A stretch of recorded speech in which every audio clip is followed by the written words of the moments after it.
എൻ്റെ ഈ ഒരു തലവേദന ഇനി എങ്ങാനും ഒരു ബ്രെയിൻ ട്യൂമർ കാരണമാകുമോ? അല്ലെങ്കിൽ ബ്രെയിൻ ട്യൂമറിൻ്റെ തലവേദന എങ്ങനെയാണ്? ബ്രെയിൻ ട്യൂമറിൻ്റെ മറ്റ് ലക്ഷണങ്ങളല്ല എന്തെല്ലാമായിരിക്കും? നമുക്കിന്ന് അതിനെപ്പറ്റി ഒന്ന് നോക്കാം. നമസ്കാരം, എൻ്റെ പേരും ഡോക്ടർ രാജീവ്. ഞാൻ KM ചെറിയ ഇൻസ്റ്റിറ്റ്യൂട്ട് മെഡിക്കൽ സയൻസിലെ കൺസൾട്ടൻറ്റ് ന്യൂറോ സർജനാണ്. തലവേദന എന്ന് പറഞ്ഞാൽ വളരെ കോമൺ ആയിട്ടുള്ള ഒരു പ്രോബ്ലമാണ്. ഒരു ജനറൽ പോപ്പുലേഷൻ നമ്മൾ എടുത്തു കഴിഞ്ഞാൽ അതിനകത്ത് ഏകദേശം ഒരു 60% എങ്കിലും ആൾക്കാർക്കും എപ്പോഴേലും ഒരിക്കൽ തലവേദന, ശക്തമായ തലവേദന ഉണ്ടായിട്ടുണ്ടാകാൻ സാധ്യതയുണ്ട്. ഇനി ഇത് 30 വയസ്സിന് മേളിലുള്ള ആൾക്കാരുടെ കണക്കെടുത്തു കഴിഞ്ഞാൽ ചിലപ്പോൾ ഒരു 90% ആൾക്കാരിലും എപ്പോഴേലും ഒരു ദിവസം ശക്തമായൊരു തലവേദന ഉണ്ടാകാനുള്ള സാധ്യതയുണ്ട്. ഇതേപോലെ ഉണ്ടാകുന്ന തലവേദന കുറച്ച് നാളുകൾ കഴിയുമ്പോൾ ചിലപ്പം ആദ്യം മനസ്സിലോട്ട് വരുന്ന ടെൻഷൻ എന്ന് പറഞ്ഞാൽ ഇതൊരു ബ്രെയിൻ ട്യൂമറാണ്. നിങ്ങൾ തലവേദന നമ്മളൊരു ഗൂഗിളിൽ അടിച്ചു കൊടുത്തു കഴിഞ്ഞാൽ ഉടനെ വരുന്നത് അതിനകത്തൊരു DD ഇല്ലാത്ത ഒരെണ്ണം എന്തായാലും ബ്രെയിൻ ട്യൂമറായിരിക്കും. അപ്പം ബ്രെയിൻ ട്യൂമറിനെ പറ്റിയുള്ള ഒരു ധാരണയും അതിൻ്റെ ട്രീറ്റ്മെൻറ്റിനുള്ള പ്രശ്നങ്ങളും ആളുടെ മരണസാധ്യത വളരെ കൂടുതലാണെന്ന് എന്ന് മനസ്സിലാക്കുമ്പോൾ വീണ്ടും ടെൻഷൻ കൂടുകയാണ് ചെയ്യുന്നത്. അപ്പോൾ ഈ തലവേദന എങ്ങനത്തെ തരത്തിലുള്ള തലവേദന ആയിരിക്കാം? ബ്രെയിൻ ട്യൂമർ ആയിരിക്കാം, അല്ലെങ്കിൽ ബ്രെയിൻ ട്യൂമറിൻ്റെ ലക്ഷണങ്ങൾ എന്തെല്ലാം എന്നാണ് നമ്മൾ നോക്കുന്നത്. സാധാരണഗതിയിൽ ഈ തലവേദന എന്ന് പറഞ്ഞ് ഇത് ഒരു ബ്രെയിൻ ട്യൂമർ മൂലമാകാനുള്ള സാധ്യത വളരെ കുറവാണ്. തീർച്ചയായും ഇല്ല, അല്ലെങ്കിൽ ഒരു 1% താഴെ മാത്രമേ ഉള്ളൂ. കാരണം അത്രയേറെ തലവേദന നമ്മുടെ സമൂഹത്തിലുള്ളതാണ്. അപ്പോൾ അതിനകത്ത് ഒരാൾക്ക് ബ്രെയിൻ ട്യൂമർ ഉണ്ടാകാൻ സാധ്യത വളരെ കുറവാണ്, 1% താഴെ മാത്രമേ ഉള്ളൂ.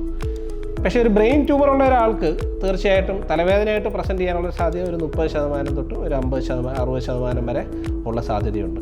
അപ്പം തലവേദനയുള്ള ആൾക്ക് ബ്രെയിൻ ട്യൂമർ ഉണ്ടാകാൻ വളരെ ചെറിയ സാധ്യതയേ ഉള്ളൂ. പക്ഷേ ബ്രെയിൻ ട്യൂമർ ഉള്ളവർക്ക് ചിലപ്പം തലവേദന ഒരു സിംറ്റമായിട്ട് മാത്രം വരാം. പക്ഷേ തലവേദന മാത്രമല്ല, ഈ ബ്രെയിൻ ട്യൂമർ ഉള്ള ആൾക്കാർക്ക് പല പ്രശ്നങ്ങളായിരിക്കും അതിനകത്ത് വരുന്നത്. അതിനകത്ത് ഒരെണ്ണം മാത്രമേ തലവേദനയുള്ളൂ, ബാക്കി എന്താണെന്നുള്ളത് നമുക്ക് നോക്കാം. ഈ തലവേദന പ്രധാനമായും 2 തരത്തിലുണ്ടാകും. ഒന്നുകിൽ ഒരു പ്രൈമറി ഹെഡേക്ക് ആയിരിക്കാം, അല്ലെങ്കിൽ സെക്കൻഡറി ഹെഡേക്ക് ആയിരിക്കാം. ഇതിനകത്ത് നമ്മൾ മനസ്സിലാക്കേണ്ടത് ഏറ്റവും കൂടുതൽ ഈ പ്രൈമറി ഹെഡേക്കാണ് കാണുന്നത്. അത് നിസ്സാരമായ ടെൻഷൻ കാരണമുള്ള ടെൻഷൻ ഹെഡേക്ക് വരാം, ക്ലസ്റ്റർ ഹെഡേക്ക് വരാം, നമുക്കറിയാവുന്ന മൈഗ്രെയിൻ ഹെഡേക്കുകൾ വരാം. അതല്ലെങ്കിൽ ഇതുമായിട്ടും ഉള്ള പലതരത്തിലുള്ള ക്രോണിക് ഹെഡേക്ക് സിംറ്റംസ് ആകാനുള്ള സാധ്യതയാണ്. ഇതാണ് ഏറ്റവും കൂടുതൽ തലവേദനയ്ക്ക് കാരണമുള്ളത്. രണ്ടാമത് വരുന്നത് മാത്രമാണ് ഈ സെക്കൻഡറി ഹെഡേക്ക്. അത് വളരെ സെക്കൻഡറി ഹെഡേക്കിനകത്ത് തലവേദന ഉണ്ടാക്കാനായിട്ടുള്ള ചില പ്രശ്നങ്ങളുണ്ട്. ആ പ്രശ്നങ്ങൾ ചിലപ്പോൾ എടുത്തു മാറ്റേണ്ട കാര്യങ്ങളായിരിക്കാം, അല്ലെങ്കിൽ അത് ഇൻവെസ്റ്റിഗേറ്റ് ചെയ്യേണ്ട കാര്യങ്ങളാണ്. പല എന്തെങ്കിലും പ്രശ്നങ്ങൾ അവിടെ പതോളജിക്കൽ പ്രശ്നങ്ങൾ ഉള്ളതുകൊണ്ട് വരുന്ന തലവേദനയാണ് ഈ സെക്കൻഡറി ഹെഡേക്ക് എന്ന് പറഞ്ഞാൽ. അപ്പോൾ ഈ സെക്കൻഡറി ഹെഡേക്കിനകത്ത് പല കാരണങ്ങളുണ്ട്. അതിനകത്ത് ഏറ്റവും അവസാനമായി നമ്മൾ റൂൾ ഔട്ട് ചെയ്യുന്ന ഒരു കാരണം മാത്രമാണ് ഈ ട്യൂമർ എന്ന് പറഞ്ഞു കഴിഞ്ഞാൽ. അപ്പോൾ തലവേദന ട്യൂമർ കൊണ്ട് മാത്രം വരുന്നത് സാധ്യതയുണ്ട്, പക്ഷേ വളരെ കുറവാണെന്നാണ് ഞാൻ ഉദ്ദേശിച്ചത്. ഇനിയിപ്പോൾ ഒരു ട്യൂമർ എടുക്കുകയാണെങ്കിൽ അതൊരു ബ്രെയിൻ ട്യൂമർ എന്ന് നമ്മുടെ കൺസെപ്റ്റിനകത്ത് പറയുന്ന സാധനങ്ങൾ അതും 2 രീതിയിൽ വരാം. ഒന്നെങ്കിൽ പ്രൈമറി ബ്രെയിൻ ട്യൂമേഴ്സ് വരാം, അല്ലെങ്കിൽ സെക്കൻഡറി ബ്രെയിൻ ട്യൂമേഴ്സ് വരാം.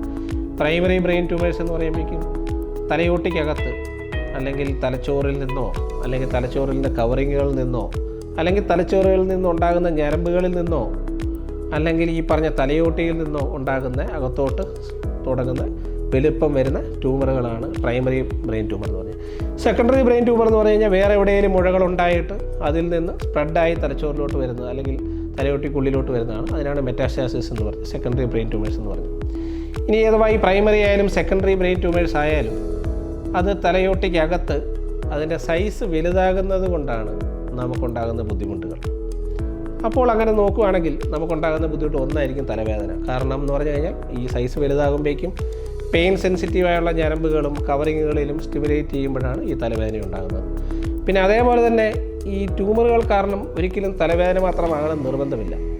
ഒന്ന്, ഈ ട്യൂമർ വലുതാകുമ്പോൾ നമ്മുടെ നോർമൽ ബ്രെയിനിൻ്റെ പ്രവർത്തനം കുറച്ച് ഭാഗങ്ങളിൽ പ്രശ്നങ്ങൾ വരും. അതെവിടെയാണ് ഈ ട്യൂമർ എന്നുള്ള സ്ഥിതിക്കും. ഇപ്പോൾ തലച്ചോറിൻ്റെ ഫ്രണ്ടിലാണെങ്കിൽ നമ്മുടെ സ്വഭാവത്തിൻ്റെ പ്രശ്നങ്ങൾ വരാം, അപസ്മാരമായിട്ട് വരാം. അപ്പം അപസ്മാരം തീർച്ചയായിട്ടും തലവേദന പോലെ തന്നെ ഏറ്റവും വലിയൊരു സിംറ്റമാണ്. അപ്പോൾ ബ്രെയിനിൽ ഒരു ട്യൂമർ വരികയാണെങ്കിൽ അപസ്മാരമായിട്ട് പേഷ്യൻ്റ് പ്രസൻറ്റ് ചെയ്യാം. മൂന്നാമതാണ് ഈ ന്യൂറോളജിക്കൽ സിംറ്റംസ്. അതായത് എവിടെയാണോ ബ്രെയിൻ ട്യൂമർ ഉള്ളത് ആ ട്യൂമർ ഉള്ള സ്ഥലത്ത് നോർമൽ കോശങ്ങളുടെ ഫങ്ഷനിങ് ഇല്ലാത്തത് കൊണ്ട് ഉണ്ടാകുന്ന പ്രശ്നങ്ങൾ. അപ്പം പല ലോബുകളുണ്ട് തലച്ചോറിൽ. ഇപ്പോൾ ഫ്രണ്ടിലാണെങ്കിൽ, അല്ലെങ്കിൽ നടുക്കൊക്കെ വരികയാണെങ്കിൽ നമ്മുടെ സംസാരത്തിന് പ്രശ്നം വരുന്ന സംസാരശേഷിക്ക് പ്രശ്നങ്ങൾ, നമുക്ക് മനസ്സിലാക്കാൻ പറ്റാത്തതിൻ്റെ ബുദ്ധിമുട്ടുകൾ, നമ്മുടെ കൈക്കും കാലിലും വരുന്ന തളർച്ച. ഇപ്പം വലത്തെ സൈഡിലാണ് വരുന്നതെങ്കിൽ ഇടത്തെ കൈക്കും കാലിലും വരുന്ന തളർച്ച, ഇടത്തെ സൈഡിലാണെങ്കിൽ അതേപോലെ ഓപ്പോസിറ്റ് വലത്തെ കൈക്കും കാലിലും വരുന്ന തളർച്ച. ഇനി ഇച്ചിരി പുറകിലോട്ട് വരുവാണെങ്കിൽ ദേഹത്തും പെരുപ്പ്, മരവിപ്പ്, അങ്ങനെ വരുന്ന ബുദ്ധിമുട്ടുകൾ. ഇനി ഓക്സിപിറ്റൽ ലോബ് ഏറ്റവും പുറകിലോട്ട് വരുവാണെങ്കിൽ നമ്മുടെ കാഴ്ചയ്ക്ക് വരുന്ന ബുദ്ധിമുട്ടുകൾ, ചിലപ്പം കാഴ്ച പകുതിയായിട്ട് കാണാൻ കഴിയുന്നില്ല, ഒരു സൈഡിൽ മൂടിക്കിടക്കുന്ന പോലെ തോന്നുക. ഇനി തലച്ചോറിൽ നിന്ന് ഉണ്ടാകുന്ന ഞരമ്പുകളിൽ വരുന്ന ട്യൂമറാണെങ്കിൽ അതിൻ്റേതായ ബുദ്ധിമുട്ട്, കാഴ്ചയ്ക്കുള്ള ബുദ്ധിമുട്ട്, രണ്ടായിട്ട് കാണുക, അല്ലെങ്കിൽ സംസാരിക്കാനുള്ള ബുദ്ധിമുട്ട്, നാക്കുകളുടെ കുഴച്ചിൽ, ഒരു സൈഡിലോട്ട് കീറിക്കൂടി വരുന്ന പോലെ, നടക്കാനുണ്ടാകുന്ന ബുദ്ധിമുട്ട്, നമ്മുടെ ബാലൻസ് പോകുക, ഭക്ഷണം ഇറക്കാൻ ബുദ്ധിമുട്ട്. അങ്ങനെ എവിടെയാണോ ഈ ട്യൂമർ വരുന്നത്, ആ ട്യൂമർ വരുന്നതിൻ്റേതായുള്ള ആ സ്ഥലത്ത് ഉള്ള കോശങ്ങൾക്ക് എന്ത് പ്രവർത്തനമാണുള്ള ഈ ട്യൂമർ ഇരിക്കുന്നത് കൊണ്ട് ആ പ്രവർത്തനങ്ങൾ പോകുന്നത് മൂലമുള്ള ബുദ്ധിമുട്ടുകൾ, അതാണ് തീർച്ചയായിട്ടും. അപ്പം 3 ബുദ്ധിമുട്ടുകളാണ് ഉള്ളത്. ഒന്ന് തലവേദന, രണ്ടാമത് ഈ പറഞ്ഞാൽ എവിടെയാണ് ഇരിക്കുന്ന ട്യൂമർ ബ്രെയിനെ സ്റ്റിമുലേറ്റീവ് ആണെങ്കിൽ അപസ്മാരം ഉണ്ടാകുക, മൂന്നാമത് ന്യൂറോളജിക്കൽ സിംറ്റംസ്. അപ്പോൾ പൊതുവേ സാധാരണ രീതിയിൽ ഈ 3 ഏതെങ്കിലും ഒരു 2 ബുദ്ധിമുട്ടൊക്കെ ആയിട്ടായിരിക്കും മിക്കവാറും പേഷ്യൻറ്റുകൾ നമ്മൾ ചിലപ്പോൾ പ്രസൻറ്റ് ചെയ്യുന്ന ഒരു ട്യൂമർ ആകാൻ സാധ്യതയുള്ളൂ. തലവേദന മാത്രമായിട്ടുള്ളത് ആൾക്കാർ വളരെ കുറവായിരിക്കും. ഇനി എങ്കിൽ തന്നെ തലവേദന ഉള്ള ആൾക്കാരിൽ ചിലപ്പം നമുക്ക് ശ്രദ്ധിക്കേണ്ടതായ റെഡ് ഫ്ലാഗ്സ്, അല്ലെങ്കിൽ നമ്മൾ എപ്പോഴാണ് ശ്രദ്ധിക്കേണ്ടത് എന്ന് പറഞ്ഞു കഴിഞ്ഞാൽ, ഇപ്പോൾ ദീർഘനാളായിട്ട് നിൽക്കുന്ന തലവേദന, വളരെ ചെറുപ്പത്തിലേ തുടങ്ങുന്നൊരു തലവേദനയാണെങ്കിൽ മിക്കവാറും ടെൻഷൻ, ഹെഡേക്കോ, മൈഗ്രെയിനോ അങ്ങനെയുള്ള കാര്യങ്ങളായിരിക്കാനാണ് സാധ്യത. അതിൻ്റെ ആ പാറ്റേൺ അങ്ങനെ തന്നെ നിൽക്കുകയാണെങ്കിൽ ഒരിക്കലും പേടിക്കേണ്ടതായിട്ട് ആവശ്യമില്ല. അപ്പോൾ ആ പാറ്റേണിന് വരുന്നൊരു ചേഞ്ച്, അതായത് ഉണ്ടാകുന്ന തലവേദന ഇത്ര ഫ്രീക്വൻസ് ആയിട്ട് ഉണ്ടാകുമായിരുന്നു, അത് ഉണ്ടാകുന്നതിന് പകരം കണ്ടിന്യൂസ് ആയിട്ട് നിൽക്കുന്നു, അത് കൂടിക്കൊണ്ടിരിക്കുന്നു, അതിന് ഇൻറ്റൻസിറ്റി കൂടിക്കൊണ്ടിരിക്കുന്നു, അല്ലെങ്കിൽ അതിൻ്റെ ഫ്രീക്വൻസി കൂടിക്കൊണ്ടിരിക്കുന്നു, മരുന്നുകൾ എടുത്തിട്ടും അത് കുറയുന്നില്ല. അത് രാവിലെ ഉണ്ടാകുന്ന തലവേദന, സാധാരണഗതിയിൽ ഇപ്പോൾ ഈ മൈഗ്രെയിൻ്റെ തലവേദന അല്ലെങ്കിൽ ടെൻഷൻ്റെ തലവേദനയൊക്കെ കൂടുതലും വൈകുന്നേരങ്ങളിലായിരിക്കാനായിരിക്കും ഉണ്ടാകാൻ സാധ്യത. പക്ഷേ അത് രാവിലെ നമ്മൾ ഉറക്കത്തിൽ നിന്ന് എണീക്കുമ്പോൾ തന്നെ ഒരു തലവേദനയായിട്ട് എണീക്കുക. അങ്ങനെ ഉറക്കത്തിൽ നിന്ന് എണീക്കുമ്പോഴേക്കും തലവേദനയോട് കൂടെ തന്നെ പെട്ടെന്ന് ഛർദി വരിക, ഒരു പ്രൊജക്റ്റൈൽ വൊമിറ്റിംഗ് വരിക. അപ്പോൾ അങ്ങനെയുള്ള ഈ തലവേദനയൊക്കെ ചിലപ്പോൾ തലച്ചോറിനകത്തുള്ള പ്രഷർ കൂടുന്നതിൻ്റെ ലക്ഷണങ്ങളായിരിക്കാം. അതേപോലെ തന്നെ പ്രായമുള്ള ആൾക്കാരിൽ പെട്ടെന്നുണ്ടാകുന്നത്, ഇപ്പം കുട്ടിക്കാലം തൊട്ടേ ഉണ്ടാകുന്ന തലവേദന ചിലപ്പോൾ കുഴപ്പമില്ലാത്തതായിരിക്കാം.